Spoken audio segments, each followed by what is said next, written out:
சரி பிரியா, பார்வதி கிட்ட எவ்வளவு காசு வாங்குனீங்க? அப்படி சொன்னா தப்பா தெரிஞ்சது அப்படின்றாருல, எனக்கு பயங்கர கடுப்பாகுது. ஏண்டா அந்த பொண்ணு வந்து 3வது வாரம் உன் கூட வந்து போட்டுட்டாங்க, உனக்கும் அதுக்கும் வந்து கனெக்ஷன் செட் ஆயிடுச்சு, அப்பதான் ஃப்ரெண்ட்ஷிப்பா பேசிட்டு இருக்கீங்க. அப்ப நீ வந்து இப்படி லைட்டா தொடையில கை வைக்கும் போது அந்த பொண்ணு இப்படி தள்ளுது. அப்ப அதுக்கு பேர் என்ன? தொடையில கை வைக்கிறது குட்டச்சா? அந்த ஸ்கிரீனை மூடிட்டு பேசுன்னு சொல்றதெல்லாம் அசிங்கமா இருக்கு. அவரு சும்மா ஏங்க அந்த நடுவுல நான் ஒன்று சொல்லட்டுமா, சபரியெல்லாம் வந்து சபரியோட பிஆர் யார் தெரியுமா? சேனல் தான். சேனல் தான் பிஆர். சேனலை விட ஒரு மிகப்பெரிய பிஆர் மட்டும்தான். அதாவது சேனல் தான் பிஆர்ன்னும் போது சேனலை தாண்டி நீங்க யாரையும் தூக்க முடியாதுல்ல. அரோரா, நீங்க உங்க எங்க வேணா டச் பண்ண விடுவீங்க, அந்த மாதிரி எல்லாரும் இருந்துருவாங்களா? பார்வதிக்கு எவ்வளோ நெகட்டிவிட்டி வேணா இருக்கலாம், ஆனா ஒரு லவ்னு வந்ததுக்கு அப்புறம் தான் அந்த பொண்ணு டச் பண்ண விட்டுச்சு.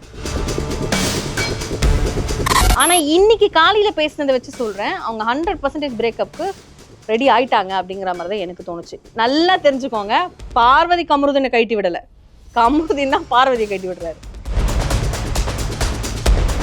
மூவி வேர்ல்டு மீடியா தமிழ் நேயர்களுக்கு வணக்கம். இன்னைக்கு நம்ம எதை பத்தி பேச போறோம்? திங்கட்கிழமை சனி ஞாயிறு பிக் பாஸ்ல என்ன நடந்தது, யாருக்கிட்ட கரெக்டான கேள்விகள் விஜய் சார் கேட்டாரு அப்படிங்கிறத நம்ம எப்பயும் போல பிரியா ரஞ்சித் அவங்க கிட்ட கேட்டு தெரிஞ்சுக்கலாம். வாங்க. வணக்கம் மேம். வணக்கம். ஸோ 2 நாள் பார்த்தோம், நிறைய விஷயங்கள் எதிர்பார்த்தோம். இதை கேட்பாரு, இதை கேட்பாரு, அப்படி இப்படி இப்படி இப்படி இப்படி போயிட்டு இருந்தது. ஆனால் அதெல்லாம் கேட்டாரா கேட்கலையா அப்படிங்கிறது பார்க்குற மக்களுக்கு தான் தெரியும். ஃபுல்லாக வந்துட்டு மறுபடியும் ஃபுல்லாக ஃபோக்கஸ் யார் பக்கம் போனது அப்படிங்கிறதும் தெரியும். ஏன்னா அவங்க பேரை சொன்னால் கூட நீங்கள் பிஆர் டீமா அப்படிங்கிற ஒரு விஷயம் வருது. ஒரு விஷயம் முடியும் போது பெரிய அளவில் ஒரு சண்டை நடக்குது. எதுக்கு சண்டை நடந்தது, யார் மேலே தவறு யார் மேலே சரி அப்படிங்கிறதும் தெரியல. இதில் ஒரு விஷயம் மட்டும் புரியுது, எல்லாரும் வந்துட்டு பிளான் பண்ணி தான் உள்ள நிறைய விஷயங்கள் பண்ணிட்டு இருக்கிறாங்க. அவங்க உண்மையான முகத்தை இது வரைக்கும் இன்னைக்கு வரைக்கும் காமிக்கல அப்படிங்கிறது நல்லா தெளிவாக தெரியுது. ஸோ உங்களது கருத்து? சாட்டர்டே சண்டே வந்து ஹோஸ்ட் இருந்தாரான்றதே எனக்கு பெரிய டவுட்டா இருந்தது இந்த வாரம். என்னங்க நல்ல முறுக்கு மீசையெல்லாம் வச்சுட்டு வந்தாருங்க. கெட்டப்ல வந்துட்டா மட்டும் ஹோஸ்ட் ஆயிட முடியாதுங்க. அப்படியெல்லாம் சொல்லக்கூடாது. வேற எப்படி சொல்லணும், நான் அப்படிதான் சொல்லுவேன். ஏன்னா எனக்கு அவர் மேல ஒரு மிகப்பெரிய ஒரு மதிப்பு இருந்துச்சு. சார், உங்க மனசுல ஒரு நியாயம்னு ஒண்ணு இருக்கும்ல, அதை கொஞ்சம் கூட தட்டி எழுப்ப மாட்டீங்களான்ற மாதிரி இருந்துச்சு. ஒருவேளை அவர் அப்படி நினைச்சிருக்கலாம், என்ன கேட்டாலும் அதுங்க அவங்க எல்லாம் பண்றதுதான் பண்ண போறாங்க, இவங்க கிட்ட பேசி என்னாவோ போகுது அப்படின்னு கூட கிடையாது. இந்த வாட்டி வந்து அதாவது பாத்தீங்கன்னா வந்து இது முக்கியமான ஒரு வாரம். இப்ப கடந்த வாரம் வந்து இந்த சாட்டர்டே சண்டே வந்து ரொம்ப முக்கியமான ஒரு வாரம். இது டிக்கெட் டு ஃபினாலே இப்ப ஸ்டார்ட் ஆயிடுது. ஸோ இந்த வீக்கெண்ட் வந்து எப்படி இருக்கும் நான் நினைச்சேன்னா, பயங்கரமா பொழந்து கட்டுவாரு, செம்ம அடி அடிப்பாரு. இவங்க எல்லாம் அந்த அடியில இருந்து மீள்றதுக்கு முன்னாடியே டிக்கெட் டு ஃபினாலே ஸ்டார்ட் ஆகும் அப்படின்னு நான் நினைச்சேன். ஆனா அவர் என்ன பண்ணிருக்காரு அப்படின்னா, நீங்கள்லாம் நானா உங்களுக்கு தலைவன், நீங்கள்லாம் என்னுடைய தொண்டர்கள் தான், பார்வதி எல்லாரும் சேர்ந்து நம்ம அட்டாக் பண்ணுவோன்னு பண்ணாரு. உங்களுக்கு புரிஞ்சிருக்காதே இப்ப நான் சொன்னது? ஆமா, எனக்கு புரியல. ஆக்சுவலி பாத்தீங்கன்னா போன வாரம் நடந்தது வந்து அவங்களுக்கு கொடுக்கப்பட்ட இது வந்து என்னன்னா, வேலை என்னன்னா பாத்திரம் துலக்கிறது. பேசிக்லி பார்வதி ஒரு சோம்பேறி, அது நல்லா தெரியும். ஆனாலும் அவங்க எவ்வளவு வேலை செய்யறாங்கன்றத மக்கள் பார்த்துக்கிட்டு தான் இருக்காங்க. மக்கள் பாக்குறது ஏன் ஹோஸ்ட் பார்க்கலன்றது எனக்கு மிகப்பெரிய கொஸ்டினா இருந்தது. நீங்க வேலையே செய்யல, பார்க்கவே இல்லை. ஏன் சார், அந்த வார்டனா இருந்தாங்களே ஃபுல்லா அவங்க தான் சார் செஞ்சாங்க. ஃபுல்லா அவங்க, அதுக்கு தான் நீங்க எஃப்ஜேவை திட்டினீங்க, கையில சம்திங் ஆயிடுச்சுன்னு சொல்லி நீ வேலை செய்யாம இருந்துட்டீங்க அப்படின்ட்டு திட்டினீங்க, எல்லாமே பண்ணீங்க. இந்த சீசன் முழுக்க 12 வாரம் முழுக்க நீங்க பண்ணி நான் பார்க்கவே இல்லைன்ற வரைக்கும் சொல்றாரு. அவங்க பாத்ரூம் வாஷ் பண்ணியிருக்காங்க, நான் பார்த்துருக்கேன், வீடு பெருக்கியிருக்காங்க. ஆனா எல்லா வாரமும் அவங்களுக்கு வந்து நான் இத்தனை வாட்டி தான் பண்ணுவேன், இத்தனை நாள் தான் பண்ணுவேன்னு ரெஸ்ட்ரிக்ஷன் போடுவாங்க. அது தப்பு, அதை நீங்க கேட்கணும். ஆனா வேலையே செய்யலன்றதை சொல்லவே கூடாது. ஸோ அவர் அப்படி கொண்டு போயிட்டாரு. அதை ஓகே, அதை தான் அப்படி கொண்டு போயிட்டீங்க ஓகே. ஆனா பாத்திரம் இருந்தாலும் பரவாயில்ல, இந்த பாத்திரத்துல அந்த பாத்திரம் மாத்தி அப்படி மாத்தி இப்படி மாத்தி நிறைய பாத்திரத்தை சேர்த்துருங்க அப்படின்னு கனி சொன்னாங்க. கனி, திவ்யா, அரோரா 3 பேரை பேசி சிரிச்சுக்கிறாங்க. அது உங்க கண்ணுக்கு தெரியலையா? ஏன்னா இதெல்லாம் சில்லற விஷயம் அப்படின்னு கடந்து போயிடுவாரு. இதே விக்ரம்க்கு அது நடந்திருந்தால் அப்ப கேட்டிருப்பாரு அப்படிங்கிறது தான் எனக்கு இப்ப வரைக்கும் அதுதான் தோணுது. விக்ரம்க்கு நடந்தா நீங்க கேட்டிருப்பீங்களா சார்? கனிக்கு நடந்தா கேட்டிருப்பீங்களா சார்? ஏன் சார் கேட்கல அப்படிங்கிறது. நம்மளுக்கு சாட்டர்டே எபிசோட ஸ்டார்டிங்லேயே ஒரு மிட் நைட் வீடியோ காமிச்சிருப்பாங்க, கமருதீன் அண்ட் பார்வதி பேசினதை காமிச்சிருப்பாங்க. அந்த வீடியோல 2 பேரும் வந்து கிட்டத்தட்ட பிரேக்கப் அந்த இதுல தான் பேசிட்டு இருக்காங்க. கமருதீன் நிறைய வார்த்தைகள் விடுறாரு. ஃபுல் ப்ளேமும் இவங்க மேலதான். நான் பக்காவா சொல்றேன். பிரவீன்ராஜ் சொன்ன மாதிரி இவர் பிளான் பண்ணி தான் இதுல இறங்கியிருக்காரு. டிக்கெட் ஃபினாலே வர வாரம் வந்து இவர் கைட்டு விட்டுட்டு இவர் கேம் விளையாடுற வரைக்கும் இவங்களுடைய ஒரு பாதுகாப்பு இவருக்கு தேவை. பார்வதியோட நிழல் இருக்கணும் அப்படின்னு நினைக்கிறேன். ஆமா, இல்ல எனக்கு புரியல. ஒரு டைம் வரைக்கும் நானுமே பார்த்தேன். ஒரு டைம் வரைக்குமே வந்துட்டு அந்த சனிக்கிழமை எபிசோட்ல கூட நீங்க யாரை காப்பாற்றணும்னு நினைக்கிறீங்கன்னா பார்வதியை காப்பாற்றணும்னு நினைக்கிறேன் அப்படின்னு லாஸ்ட் சொல்றாரு. இப்போ பார்வதி போய் பக்கத்துல உட்காந்துக்கிறாங்க. திடீர்னு நைட்டு நீங்க சொன்ன மாதிரி முதல் நாள் நைட் நடந்த மாதிரி ஒரு பிரச்சனை அடுத்த நாள் நைட்டும் நடக்குது. அவர் எதுக்குங்க அப்பாவெல்லாம் இழுத்தாரு? அப்பாவெல்லாம் இழுத்தாரு உங்களுக்கு தெரியுது இல்ல, பார்த்த மக்களுக்கு தெரியுது இல்ல. சம்மந்தமே இல்லாம எதுக்கு உங்க அப்பா இறந்துட்டாருலன்னு ஏன் அந்த இடத்துல கேட்கணும்? ஏன் அந்த பொண்ணு அந்த மாதிரி கேட்கணும் அப்படிங்கிறது எனக்கு ஒரு டவுட். எங்களுக்கு ஃபுல்லா போட்டு காமிக்கல, அதனால நான் அதை பத்தி டீடைலா என்னால பேச முடியாது. ஏதாவது வந்ததா வரல, வெறும் ஏதாவது தவறா இறந்துட்டார்ல அப்படின்ற மாதிரி மட்டும் தான் அப்பா இறந்தா என்னங்க ஏதாவது வார்த்தை விட்டாங்களா? அதுதான் எனக்கு புரிய மாட்டேங்குது. எனக்கும் அதுதான் புரிய மாட்டேங்குது.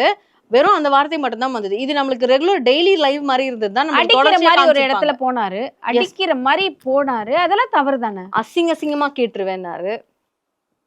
அசிங்கமா கேட்டுருவேன்னாரு. போன வாரத்துடைய ஸ்டார்டிங்ல வந்து வாயை உடைச்சிருவேன்னாரு. இதெல்லாம் ஒரு ஹோஸ்டா இருந்து நீங்க கேட்கலன்னா அது எப்படி சார்? உங்களுக்கு அந்த பொண்ணை பிடிக்காம இருக்கலாம். நீங்க சொல்லுவீங்க எல்லா கண்டஸ்டன்ஸுமே எனக்கு சமம் தான், எல்லாருமே ஐ லவ் யூ அப்படின்னு. ஆனா கிடையாது. அவருக்கு பர்சனலா பார்வதியை பிடிக்கலையா இல்ல டீமுக்கு பர்சனலா பிடிக்கலையான்றது தெரியல. பார்வதியை பிடிக்கல அப்படின்னு சொல்றவங்க ஏன் பார்வதி இன்னும் வெளியே அனுப்பல? டிஆர்பி அனுப்பலாம். எவ்வளவு நல்லா விளையாடுறாங்க. காசு கொடுக்குறேன், எனக்கு டிஆர்பி வேணும். முன்னாடி இருந்த ஆதிரை வருவாங்க பண்ணுவாங்கன்னா அவங்களுக்கு என்ன ஆச்சுன்னு தெரியல. அவங்களும் வெளியே போயிட்டாங்க. நிறைய நல்லா விளையாடுற நிறைய பேர் வெளியே போயிட்டாங்க. ஏன் பார்வதி வெளியே அனுப்பியிருக்கலாமே? ஏன் அனுப்பியிருக்கலாம். சேனல் நினைச்சுதான் அனுப்பியிருக்கலாம். ஆனா நாங்க எப்படி 90 நாள் ஓட்டுறது? அப்போ உங்க ப்ரோக்ராம் ஓட்டுறதுக்காக பார்வதி உள்ள இருக்கணும். பார்வதி பத்தி தானே அந்த வீடு பேசுது. திடீர்னு வந்துட்டு ஒண்ணுமே இல்லாத குட் டச் பேட் டச் அப்படிங்கிற ஒரு விஷயம் உள்ள போயிட்டு இருக்கு. திடீர்னு வந்துட்டு பார்வதியை முழுசா ஒரு கூட்டமே சேர்ந்து அட்டாக் பண்றாங்க. நான் பார்வதிக்கு சப்போர்ட் பண்ணி எல்லாம் கேட்கலங்க. பார்வதி நிறைய இடங்கள்ல தவறான விஷயங்கள் பண்ணியிருக்காங்க.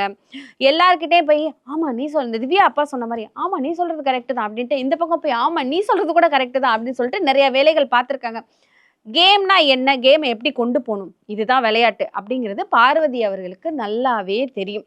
பார்வதி அம்மா வரவுமே அம்மா பொண்ணுங்க பேசிக்கிறது அது போச்சு. அதற்கான விமர்சனங்களும் நிறைய வந்தது. அவங்க அம்மாவெல்லாம் பேசுறது ரொம்ப தப்பு. அது தான் பிள்ளை கொலைகாரனா இருந்தாலும் தான் பிள்ளை வந்துட்டு நல்லவனா தான் பெற்ற தைக்கு தெரிவாங்க. ஸோ அந்த விஷயம் இல்லாமல் அம்மாவை வச்சு நிறைய விஷயங்கள் தவறாக போயிட்டு இருந்தது. இது ஒரு பக்கம் இருக்க மற்ற எல்லாரும் என்ன பண்ணிட்டு இருக்கிறாங்க அப்படிங்கிற கொஸ்டின் வந்துட்டே இருக்கு. மற்ற யாருமே எந்த தவறுமே பண்ணலையா அப்படிங்கிற ஒரு கேள்வி வருது. அவங்க ஃபேமிலி மெம்பர்ஸே வந்து நீ இதை தப்பு பண்றேன்னு சொல்லிட்டு போயிருக்காங்க, ஏன் அதெல்லாம் அட்ரஸ் பண்ணல அப்படிங்கிற ஒரு கொஸ்டின் வந்திருக்கு. உங்களுக்கு ஆக்சுவலி வந்து ஃபேமிலியை பத்தி அவர் இந்த வாரம் பேசல. மெயினா வந்து உங்க ஃபேமிலியில என்ன சொன்னாங்க, எதெல்லாம் நீங்க எடுத்துக்கிட்டீங்க, அந்த மாதிரி இதை கொண்டு போகவே இல்லை. சாட்டர்டே எபிசோட பொறுத்த வரைக்கும் ஃபர்ஸ்ட் அந்த அவர் சொன்ன அந்த வார்த்தைகள் கையை முறுக்குனதா இருக்கட்டும், அப்புறம் வந்து அந்த நைட்ல அவர் பேசிட்டு போனதா இருக்கட்டும், ஐ மீன் அசிங்கசியமாக கேட்டு விட்டதா இருக்கட்டும், ஒரு பிரேக்கப் மாதிரி கொடுத்ததா இருக்கட்டும், அதை தாண்டி ஒரு பொண்ணை மிரட்டுற துணியில அவர் பேசுறாரு, அடிக்கிற துணியில பேசுறாரு.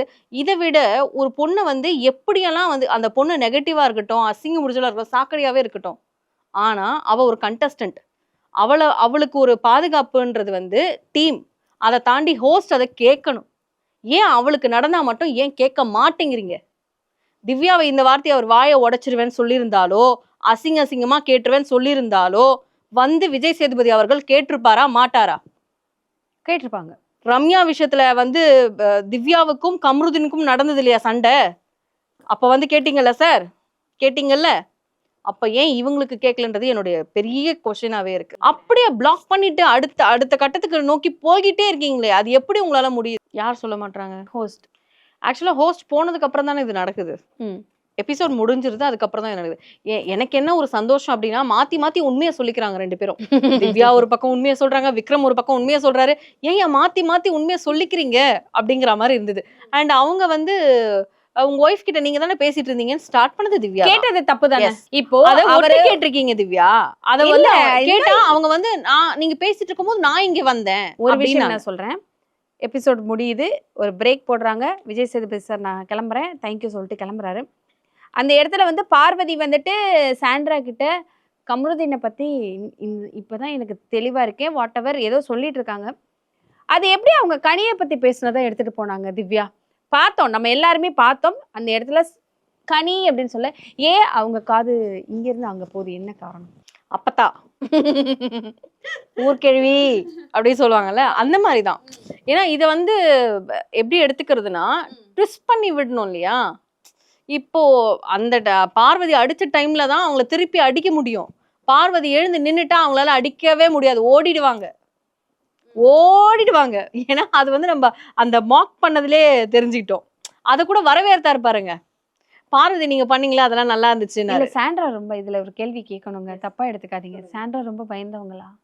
பயந்தவங்கன்னு சொல்ல முடியாதுங்க. நான் தான் சொல்றேன், அவங்க கேம்காக தான் எல்லாமே பண்ணிட்டு இருக்காங்க. ஆனா கம்பேரிட்டிவ்லி பாக்கும்போது இவங்களுக்கு எல்லாம் எவ்வளவு பெட்டர் சாண்ட்ரான்ற மாதிரி எனக்கு தோணுச்சு. அந்த ஒரு விஷயம் எனக்கு அது தோணுச்சு. ஏன்னா நேத்து திவ்யாவும் விக்ரமும் சண்டை போடும்போது என்ன பண்றதுன்னு தெரியாம தள்ளாடிட்டே இருந்தாங்க. அந்த இடத்துல யோசிக்க தோணுச்சு. இப்ப திவ்யா நல்லவங்களா சாண்ட்ரா நல்லவங்களா அப்படிங்கிற மாதிரி. ரெண்டு பேருமே நல்லவங்க கிடையாது. ஆனா கேம் கேத்தா மாதிரி அவங்கள வந்து மாத்திக்கிறாங்க, அது உண்மை அப்படின்னு வேணா சொல்லலாம். ஆனா அந்த இடத்துல அதை பெரிய பிரச்சனையாக்க முயற்சி பண்ணி பிரச்சனையாக்குறது வந்து திவ்யா தான். என்ன பேச விடாம பண்றீங்க, என்ன இதை பண்ண விடுறீங்க, அப்படி பண்றீங்க. நீ வந்து அந்த ஸ்கிரீன் விஷயம் பேசணும்னா ஸ்கிரீன் மூடி பிக் பாஸ் சொன்னார் இல்லையா, அப்பவே நீ பேசிருக்க. ஏன் இப்ப இழுக்குறாங்க? இப்ப ஏன் அதை இழுக்கிற? அப்ப நீ அவங்க குரூப்ல தானே இருந்த. கேட்டாரு, அந்த ஸ்கிரீனை மூடிட்டு பேசணும்னு சொல்றதெல்லாம் அசிங்கமா இருக்கு. அவர் சும்மா ஏங்க நடுவுல நான் ஒன்னு சொல்லட்டுமா? சபரியெல்லாம் வந்து சபரிக்கு இன்னைக்கு ஒரு கொஸ்டின் போச்சு, யார் யாரெல்லாம் பிஆர் வச்சு இவ்வளவு தூரம் வந்திருக்காங்க. சபரியோட பிஆர் யார் தெரியுமா? சேனல் தான். சேனல் தான் பிஆர். சேனலை விட ஒரு மிகப்பெரிய பிஆர் மட்டும்தான். அதாவது சேனல் தான் பிஆர்னும் போது சேனலை தாண்டி நீங்க யாரையும் தூக்க முடியாதுல்ல. அப்போ சபரிக்கான பிஆர் வந்து சேனல் தான், கமருதீனுக்கான பிஆர் வந்து சேனல் தான். ஆமா, பிஆர்னு ஒரு ப்ராப்ளம் உள்ள போயிட்டு இருக்கு. எஸ், இன்னைக்கு மார்னிங் அதுதான் டாபிக் இப்ப வரைக்கும் போயிட்டு இருக்கு. மத்தியானம் ஆகுது, மார்னிங் 10:30 மணிக்கு தொடங்குனது இப்ப வரைக்கும் போயிட்டு இருக்கு. என்ன பிஆர் எனக்கு புரியல. இல்ல, பிஆர் பத்தி ஒரு டாஸ்க் வச்சாங்க. அந்த டாஸ்க்ல வந்து யார் யாரெல்லாம் பிஆர் வச்சு இவ்வளோ தூரம் வந்து டிராவல் பண்ணி ஒண்ணுமே பண்ணாம டிராவல் பண்ணி வந்திருக்காங்க, இல்ல சில சண்டைகள் சச்சரவுகள் நடந்தும் அவங்க பிஆர்னால தான் இவ்வளவு தூரம் வந்திருக்காங்கன்றத எக்ஸ்பிளனேஷனோட சொல்லணும் அப்படிங்கிறது ஒரு மார்னிங் டாஸ்கா கொடுக்கப்பட்டது. அது ஆஃப்டர்நூன் டாஸ்காவே மாறி போயிட்டே இருக்கு, அப்படியே லென்த்தா அந்த அளவுக்கு போயிட்டு இருக்கு. நடுவுல அரோராவோட சவுண்ட் வேற பயங்கரமா கேட்டது.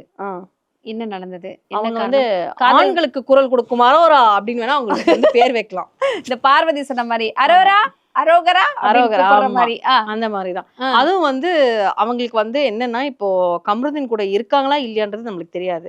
அவங்க ஒரு க்ளோஷர் வாங்கணும் அப்படின்னு சொல்லிட்டு சொன்னாங்க. பார்வதி வந்து பேட் டச்சை பத்தி ஒப்புக்கொண்டு ஆகணும், அது வந்து அவங்க சம்மதத்தோட தான் நடந்ததுன்னு நீ வந்து வாக்குமூலம் வாங்கடா கேமரா முன்னாடி உட்கார வச்சு அப்படின்ற மாதிரி சொல்லியிருந்தாங்க இல்லையா. அதை இவர் வந்து செஞ்சுட்டாரு. அந்த பொண்ணு வந்து நம்ம அப்படி சொன்னோமா இல்லையா, பேட் டச் நம்ம சொன்னோமா, ஆனா அவங்க சொல்லப்பட்ட வார்த்தை என்ன வார்த்தை அப்படின்னா வந்து அது அன்வான்ட் டச் மாதிரி எனக்கு ஃபீல் ஆச்சுன்றது சொன்னாங்க. திவாகர் கிட்ட அது எனக்கு அன்வான்ட் டச் மாதிரி எனக்கு ஃபீல் ஆச்சுன்றது தான் அவங்க சொன்னாங்க. என்ன சொன்னாங்க? வைல்ட் கார்டு கண்டஸ்டன்ட் வந்து அதை பேட் டச்னு ப்ரொடெக்ட் பண்ணிட்டாங்க. அதனால வந்து அது அப்படியே மாறிடுச்சு பேட் டச்சாவே. ஓகே, பேட் டச் மீன்ஸாவே இவங்களும் நினைச்சுக்கிட்டு இவங்க அந்த வாக்குமூலம் வாங்க சொன்னாங்களா அரோரா, அந்த வாக்குமூலத்துல கூட அந்த எனக்கு அப்போ மேல ஃபீலிங்ஸ் இல்லடா, எதுவும் தோணல, அந்த டைம்ல எனக்கு அது ஏதோ தப்பா தெரிஞ்சது, அந்த டைம்ல தப்பா தெரிஞ்சது அப்படின்றாருல, எனக்கு பயங்கர கடுப்பாகுது. ஏண்டா அந்த பொண்ணு வந்து 3வது வாரம் உன் கூட வந்து போட்டுட்டாங்க, உனக்கும் அதுக்கும் வந்து கனெக்ஷன் செட் ஆயிடுச்சு, அப்பதான் ஃப்ரெண்ட்ஷிப்பா பேசிட்டு இருக்கீங்க, எல்லாரையும் கலாச்சிட்டு இருக்கீங்க, நீங்க 2 பேரும் உள்ள உட்காந்துக்கிட்டு கலாச்சிட்டு இருக்கீங்க. அப்ப நீ வந்து இப்படி லைட்டா தொடையில கை வைக்கும் போது அந்த பொண்ணு இப்படி தள்ளுது, அப்ப அதுக்கு பேர் என்ன? தொடையில கை வைக்கிறது குட்டச்சா? அந்த பொண்ணுக்கு கிளியரா இப்ப மைண்ட்லயே இல்ல என்னதான் அங்க நடந்திருக்கோன்றது. ஆனாலும் அந்த பொண்ணு மேல பிளேம் போட்டுக்கிட்டு, ஆமாங்க நான் தான் தெரியாம இது பண்ணிட்டேன், கரெக்ட் தான், என்னுடைய சம்மந்தம் இல்லாம நீ இது பண்ணிருக்க மாட்டேன், அது பேட் டச் கிடையாது, என்னுடைய இதுதான், நான் வந்து மன்னிப்பு கேட்டுக்கிறேன், சாரி, உன்னுடைய பேர் வெளியில இப்படி போவாதுன்னு கேமராமேன்ல உட்காந்து திங்கக்கிழமை அன்னைக்கு இது எல்லாத்தையும் சொல்லி முடிச்சுட்டாங்க. இன்னைக்கு அதை கொண்டு வர சரி பிரியா, பார்வதி கிட்ட எவ்வளவு காசு வாங்குனீங்க? நான் வாங்கினேங்க, அதான் பாத்தீங்கல்ல எனக்கு ஒன்னே ஒண்ணுதாங்க, இந்த சொசைட்டி பெண்களுக்காக நின்று பேசினா இப்படிதான் பேசணும், பேசிட்டு போடா, பேசிட்டு போ. நீ ஒரு தப்பு பண்ற ஒரு பொறுக்கிக்கு சப்போர்ட் பண்றனா, நான் தைரியமா நெகட்டிவிட்டி வாங்கின பொண்ணுக்கு நான் சப்போர்ட் பண்றேன். எனக்கு தெரியும் எப்படி பேசணும்னு, நீ சொல்லி கொடுக்க வேண்டிய அவசியம் எனக்கு கிடையாது. நீ கமெண்ட் போறனா அப்போ உன்னுடைய அப்படி இருக்குன்னா நீ இருந்துட்டு போ. சில பேர் சொல்ல பார்வதிக்கெல்லாம் நீங்க சப்போர்ட் பண்ணி பேசுறீங்களா, அப்ப நீங்களும் பார்வதி மாதிரி தான் பஜாரியா இருப்பீங்க. இருந்துட்டு போறேன். அது என் ஃபேமிலி பாத்துக்கோ, நீ கவலைப்படாத, நீ கவலையே படாத.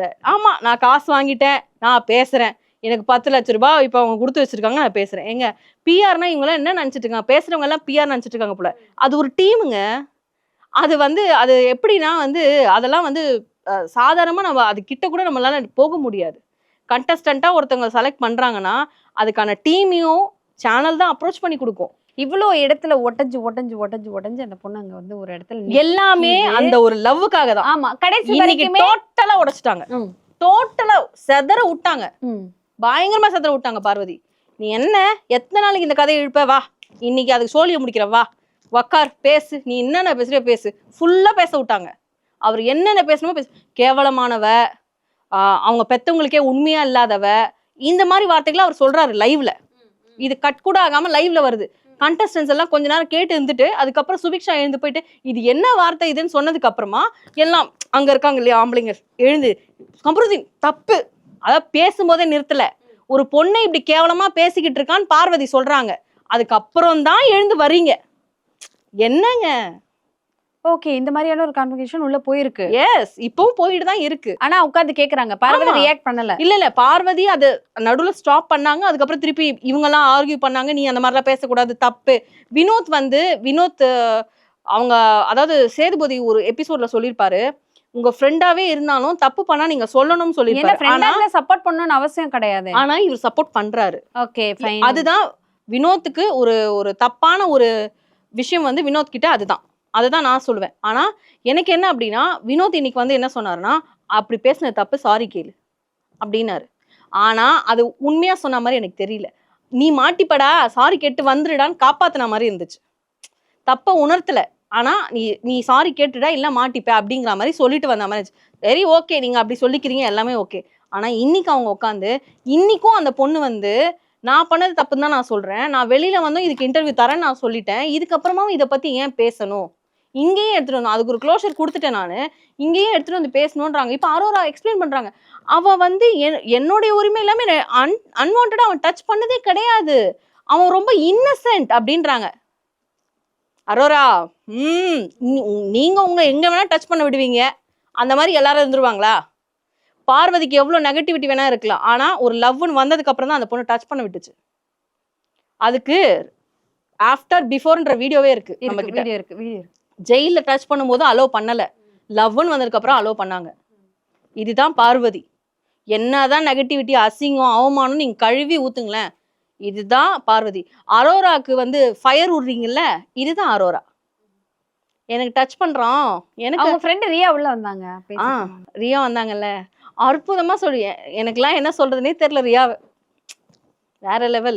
ரியா ஆனா ஒரு சில விஷயங்களை உடைச்சு பேசினாங்க. மொக்கே, அதாவது என்ன சொல்றதுன்னா அவங்க அசிங்கப்படுத்ததான் நினைச்சு சில உண்மைகளை சொல்லிட்டு போயிட்டாங்க. நீங்க தாங்க ஷோவே, நீங்க தான் பாரு அப்படின்னாங்க. அது ஒரு வகையில பார்க்கும்போது ஒரு பக்கம் ஓகே நல்லதா தான் சொல்லிட்டு போயிருக்காங்க, இன்னொரு பக்கம் ஃப்ரெண்டை எதுவுமே சொல்லலையே அப்படின்ற மாதிரி இருந்துச்சு. அதாவது தனியா சொன்னாங்க, 5 வாரம் எப்படி மச்சான் நீ வந்தேன்னு கேட்டாங்க, உன்னுடைய வெஞ்சன்ஸ்க்காக நீ பார்வதியை ஓட் பண்ண அப்படின்னு சொன்னாங்க, நாமினேட் பண்ணன்னு சொன்னாங்க. இதெல்லாம் நீங்க எப்படி கம்ருதீனை பார்வதியை டார்கெட் பண்ணி எல்லாரும் எதிர்க்க சொன்னீங்களோ அந்த மாதிரி சொல்லியிருந்தீங்கன்னா கண்டஸ்டன்ஸ்க்கு ஒரு புரிதல் வந்திருக்கும். அப்படி சொல்லலை, தனியா கூப்பிட்டு போய் சொன்னீங்க. சரி, தனியா சொன்ன விஷயங்கள ஓகே. ஆனா அரோராக்குன்னு ஒரு விஷயங்கள் அரோரா நல்ல பொண்ணா, பாவமான பொண்ணா அது பாவமா இருந்தா எப்பயோ வெளில அமிச்சிருப்பாங்க. ஏங்க அப்சராலாம் விளையாட முடியாம வெளில அமிச்சிங்களே, அப்சரா யாருன்னு எங்களுக்கு தெரியலையே, அதுக்கு முன்னாடி வெளில அமிச்சிட்டீங்களே இல்லையா? அரோரா பத்தியாவது எல்லாருக்கும் தெரியும். ஆனா அப்சரான்றவங்க அப்பதான் அவங்க ஸ்டோரியை சொல்றாங்க, உடனே கட் பண்ணி வெளில அமிச்சிட்டீங்க, கேமை காட்டவே இல்லை. அரோரா கொடுத்த வாய்ப்பை இத்தனை வாரம், ஒரு 4 வாரம் 5 வாரம் சும்மா இருந்தாங்க இல்லையா, அந்த ஒரு 4-5 வாரம் சும்மா இருக்கிறவங்களை அமிச்சிட்டு கூட அந்த இடத்துல அப்சராவை போட்டிருந்தா அப்சரோட கேம் பிளே தெரிஞ்சிருக்கும்னு. அவங்களுக்கு ஸ்பேஸ் கொடுக்கல அப்படிங்கறத எல்லாருமே கமெண்ட்ஸ்ல சொன்னாங்க. எனக்குமே தோணுது அந்த அப்சரா அவங்களுக்காக ஒண்ணுமே இல்ல. சிம்பிளா ஒண்ணு சொல்றேன், ராஜமாதா என்ன பண்ணாங்க தெரியல. நான் நிஜமாவே சொல்றேன், அன்ஃபேர் எவிக்ஷன் நான் சொல்றேன். நல்லதாரங்க விக்ரம், அன்ஃபேர் எவிக்ஷன் சொல்றேன். ஏன்னா கனி போயிருக்க வேண்டிய வாரம் இது கிடையாது. கனி வந்து ஆல்ரெடி ஒரு 3 வாட்டி அவங்க தப்பிச்சிட்டாங்கன்னு வச்சுக்கோங்களேன். ஆனா எனக்கு என்ன அப்படின்னா, கனி தப்பித்த வாரங்கள்ல அவங்கள வந்து நீங்க அமுச்சு விட்டுருந்தா கூட தெரிஞ்சிருக்காது. கனி விளையாடி கனி வந்து அப்படி அப்படி அப்படியே கொஞ்சம் கொஞ்சம் கொஞ்சம் கொஞ்சம் கொஞ்சமா அப்படியே மேல வந்து கரெக்டா டிக்கெட் ஃபினால அவங்க டஃப் ஃபைட் கொடுப்பாங்கன்றத அமித்தே வந்து ஓட் பண்ணியிருக்காரு. அவங்க டஃப் ஃபைட் கொடுப்பாங்க டிக்கெட் ஃபினால, அதனால நான் அவங்கள நாமினேட் பண்றேன்னு நாமினேட் பண்ணியிருந்தாரு. அப்போ அந்த அப்படி வரும்போது தூக்குனீங்கல்ல, அதுதான் தவறு. அன்அஃபிஷியல்ல 4வது இடத்துல இருக்காங்க கனி. அஃபிஷியல்ல எப்படி இருப்பாங்க நம்மளுக்கு தெரியாது. ஆனா இதுதான் சேனல். உங்களுக்கு வேணும்னா வச்சுப்பீங்க, வேணான்னா வெளியில அனுப்பிடுவீங்க. சரி, இதுக்கப்புறம் பார்வதியோட விளையாட்டு எப்படி இருக்கும்? பயங்கர ஃபயரா இருக்கும்ன்றது. அதாவது இவங்க என்ன நினைச்சுப்பாங்க, பார்வதி கமருதீன் வேணான்னு முடிவு பண்ணிட்டாங்களா? எஸ். ஏன்னா நேத்து ஒரு வார்த்தை அது நம்மளுக்கு தெரியாதுங்க. இன்னும் அவங்க என்ன மைண்ட்ல இருக்காங்க. கமருதீனும் என்னைய வச்சு விளையாண்டுருக்காங்க. ஆனா இன்னைக்கு காலையில பேசினதை வச்சு சொல்றேன், அவங்க 100% பிரேக்கப்க்கு ரெடி ஆயிட்டாங்க அப்படிங்கிற மாதிரி தான் எனக்கு தோணுச்சு. நல்லா தெரிஞ்சுக்கோங்க, பார்வதி கமருதீனை கழட்டி விடல, கமருதீன் தான் பார்வதியை கழட்டி விடுறாரு. அது இதுக்கு மேல என்னால தொடர முடியாது மச்சான், எனக்கு வெளியில வேற ஒரு வாழ்க்கை இருக்கு. ஏண்டா வாழ்க்கை இல்லாமையாடா 2 பேரும் பண்ணீங்க? உள்ள ஒண்ணு பண்ணீங்கல்ல, எனக்கு வெளியில எனக்கு வாழணும், வெளியில ஒரு வாழ்க்கை இருக்கு. அப்ப நீ இந்த பொண்ணு கூட எப்பயுமே உன்னை கம்பேர் பண்ணி வச்சுக்கல. ஆனா அந்த பொண்ணு 2 பேரும் ரெஸ்பான்சிபிலிட்டி தான் பேச சொல்லுச்சு அவங்க அம்மா கிட்ட. வெளியில போய் நம்ம இதை பத்தி பேசலாம்னு சொல்லுச்சு. ஆனா நீ என்ன பண்ண? அதாவது ஆக்டர்ன்றத வந்து அவர் ப்ரூவ் பண்றாரு. அவர் வந்து பண்றது சரியா? தப்பு, ரொம்ப ரொம்ப தப்பு. ஏன் திடீர்னு ஒரு மாதிரி மூட் ஸ்விங் ஆன மாதிரி, ஒரு நேரம் அன்பே ஆறுயிரே அப்படின்னு போறாரு, திடீர்னு பார்த்தா அப்படியே வேற மாதிரி மாறிடுறாரு. ஸோ அந்த மாதிரியான விஷயங்கள் தொடர்ந்து 3 நாட்களாக பார்த்துட்டு இருக்கோம். என்னதான் ஆயிடுச்சா, பைத்தியங்கீத்தையும் பிடிச்சிருச்சா அப்படிங்கிற மாதிரி. ஸோ எந்த இடத்துலையும் கமருதீனை வந்துட்டு பார்வதி விட்டு கொடுக்கல, விடலை. ஆனா உடஞ்சு உட்கார்ந்ததை நிறைய இடங்கள்ல இவருடனே சொல்ற, நீ தான் என்ன எல்லா இடத்துலயும் விட்டு கொடுத்துட்ட, எல்லா இடத்துலயும் விட்டு கொடுத்துட்ட, என்னை போட்டு கொடுத்துட்ட, என்னை விட்டு கொடுத்துட்ட. நான் வந்து உனக்கு வந்து சுபிக்ஷா விஷயம் பெரிய விஷயம், அதுல நின்னேன். டாஸ்க்ல எல்லாரும் உன்னை இது பண்ணாங்க, பாட்டில் டாஸ்க்ல உனக்கு எதிர்த்து நான் 10 ஓட்டு வாங்கினேன். உன்னை வந்து அவ நிக்க சொல்லவே இல்லையே, எனக்காக நீ பேசுடான்னு சொன்னாலா? இல்லையே. நீ ஏன் எடுத்து பேசிடுவே, அதுக்கப்புறம் அந்த பொண்ணு மேல பழிய போடுவியா? கேட்டா எல்லாரும் ஆமா ஆமா பார்வதியால் தான் அப்படின்னு சொல்லுவாங்க. சரி ஓகே, அதை கூட பண்ணிட்டேன். அதுக்கு அடுத்தடுத்த வாரங்கள் பார்வதி வேலை செய்யாம உன் கூட உட்காந்து பேசி பேசி பேசி பேசி ஒரு வாரமும் ஹோஸ்ட் கிட்ட திட்டு வாங்கினது பார்வதி. ஸோ நேற்று நைட்டு நடந்த பெரிய சண்டை அப்படின்னு தான் சொல்லணும். திவ்யாவுக்கும் விக்ரமுக்கும் நடந்தது. அதில் வந்துட்டு என் ஒய்ஃப் எதுக்கு இழுத்தீங்கன்னு ஒரு தெளிவான ஒரு ஸ்டேட்மெண்ட் கொடுத்தாரு. என்னன்னா, நான் தான் கண்டஸ்டன்ட், என் ஒய்ஃபு கிடையாது, என் ஒய்ஃப் எதுக்கு நீ இங்கே எழுத்து பேசுனேன்னு சொன்னாங்க. ஆனால் நான் ஒய்ஃபை பற்றி எங்கே பேசுனேன், நான் பேசவே கிடையாது அப்படின்னாங்க. ஆனால் ஒய்ஃப்னு பேசுனது திவ்யா அப்படின்னு நான் நினைக்கிறேன், நான் பார்த்தேன், நான் நினைக்கிறேன். உங்களுக்கு என்ன தோணுது? ஆக்சுவலாக வந்து நீங்கள் உங்க ஒய்ஃபும் நீங்களும் பேசிட்டு இருக்கதை நான் கேட்கலாமாங்க? அதுதாங்க அவங்க கேட்கலாங்க. அதுவும் பாதியா கேட்டுட்டு வந்து பயங்கரமா சண்டை போடுவாங்க. எதுக்கு ஒவ்வொருத்தமே பேசுறதே? இப்ப போற வல்ல நம்மளுக்கு இப்ப பிஆர் டீம்னு சொல்லி 18 பேர் இது 2க்கு வேற வேலை இல்லைன்னு சொல்லிட்டு கமெண்ட் போடுவாங்க. நீ ஏன் கமெண்ட் போட்ட, நீ போற வல்ல திட்டுவான், இந்த லேடி தான்ப்பா அன்னைக்கு பேசிட்டு இருந்துச்சு, போய் சண்டை போட முடியுமா? ஏன்னா ஒரு வீட்டுக்குள்ள இருக்கோம், வீட்டுல எப்படி சொல்றது இல்லை, ஒருத்தவங்க பேசுறது கேட்டா கூட கேட்காம தான் போகணும். ஏன் அவங்க அந்த விஷயத்த வச்சு ஒரு பெரிய பிரச்சனை ஏற்படுத்து? இது அன்வான்டா பெருசாக்கணும்னு பாத்தீங்கன்னா விக்ரம் தான். இவங்க ஒய்ஃப்னு சொன்னது இவங்களுடைய தப்பு, கேட்டேன்னு சொன்னது மிக மிக தப்பு, பெரிய பெரிய தப்பு அது. அதுவும் ஸ்க்ரீன் விஷயத்தை எடுக்கும் போதே இவருக்கு பயங்கர காண்டாயிடுச்சு. இது ஏன் புதுசா இவ எடுத்துட்டு வந்து பேசுறாளே அப்படிங்கிற மாதிரி எனக்குமே அது தோணுது. உனக்கு தப்புன்னு உணர்ந்திருந்தால் நீ அந்த வாரமே அதை ஹோஸ்ட் கிட்ட சொல்லியிருக்கணும், ஹோஸ்ட் அதை கேட்டிருக்கணும். அவர் விக்ரம்ன்றதுனால அப்படியே கடந்து போயிட்டார். சரி, அந்த சண்டையை நிறுத்துறதுக்காக கமருதீன் உள்ள வராரு. பார்வதிக்குன்னா நீ பேசியிருப்பில, நீ பேசினியா அந்த சண்டையில பார்வதிக்கு நான் பேசியிருப்பேன்னு சொல்லல. பார்வதி இப்போ எபிசோடு முடியும் போது அவங்களும் கத்திரியே உனக்கு வேற வேலையில் நீ இப்பதான் பேசினே இருப்ப அப்படின்னு அவங்க போயிட்டாங்க. நிக்க மாட்டேன், நில்லு பார்வதி நான் பேசணும், நில்லு பார்வதி நான் பேசணும், நல்லா பேச முடியப்ப அப்படின்னு போயிட்டாங்க அவங்க. ஸோ அவங்கள இவர் ஸ்டாப் பண்ணல. இவருக்கு வந்து கூப்பிடும் போதும் அவங்க வந்து என்னால வர முடியாது, நான் இப்ப பேச முடியாது சாண்ட்ரா, அவரை போ சொல்லு அப்படின்னு தான் சொன்னாங்க. அவர் போயிட்டாரு. அப்ப அவ சொல்லும் போது அமைதியா போயிட்டல, விக்ரம் விஷயத்துக்கு ஏன் நீ வர அப்படின்றது இவங்களுடைய கருத்து. வந்திருக்க கூடாது, உனக்கு தலையா இருக்கிறதுக்கே தகுதி இல்லை, அதனால நீ வந்துட்ட. சரி ஓகே, இதெல்லாம் பேசிட்ட. அப்ப விக்ரம வந்து ஸ்டாப் பண்றதுக்கு எவ்வளவு முயற்சி பண்ணாங்க, முடியல. அவர் வந்து ஆக்ரோஷத்திற்கு உச்சத்துக்கு போயிட்டாரு அவரு. கட்டம் பயங்கரமான கட்டம். அதான் மாத்தி மாத்தி எக்ஸ்போஸ் பண்ணிருந்தாங்க 2 பேரும் நேத்து வந்து. அண்ணியனா இருக்காரு, விட மாட்டேன், நான் விட மாட்டேன். அதாவது பெட்ரூம்ல தொடங்கி கார்டன் வரைக்கும் வந்துட்டாங்க. ஆமா துரத்தினே வராங்க. நான் விட மாட்டேன், நீ கதவு வரைக்குமே வந்துட்டாங்க. ஓபன் பண்ணி அந்தம்மா நான் பேச மாட்டேன், நான் விட மாட்டேன், நான் பேச மாட்டேன், நான் விட மாட்டேன். இப்படியே மாத்தி மாத்தி மாத்தி மாத்தி போச்சு. ஒரு கட்டத்துல விக்ரம் வந்து ஓகே இப்ப நைட் ஆயிடுச்சு, நான் நாளை காலைல வச்சுக்கிறேன் இது அப்படின்னு சொல்லிட்டு அவர் சொல்லிட்டேன், நீங்க எப்ப பேசினாலும் என்னால பேச முடியாது விக்ரம் அப்படின்னாங்க. ஓகே நீ பேசாம போ. ஆனா இது விக்ரம்க்கு நடந்திருக்கு இல்லையா, அதனாலே இதை ஹோஸ்ட் கேட்பாருன்னு நான் சொல்றேன். டன். இந்த வாரம் வந்துட்டு பயங்கரமா இருக்குங்க. இதுக்கப்புறம் பிக் பாஸ் வந்துட்டு எப்படி இருக்க போது, இதுக்கப்புறம் தான் நிறைய பிரச்சனைகள், நிறைய பேரோட உண்மையான முகம் வெளியே வந்துட்டு இருக்கு. என்ன நடக்குதுன்னு மக்களுக்கு எடுத்து சொல்லிட்டே இருக்கலாம். தொடர்ந்து பேசலாம். நன்றி.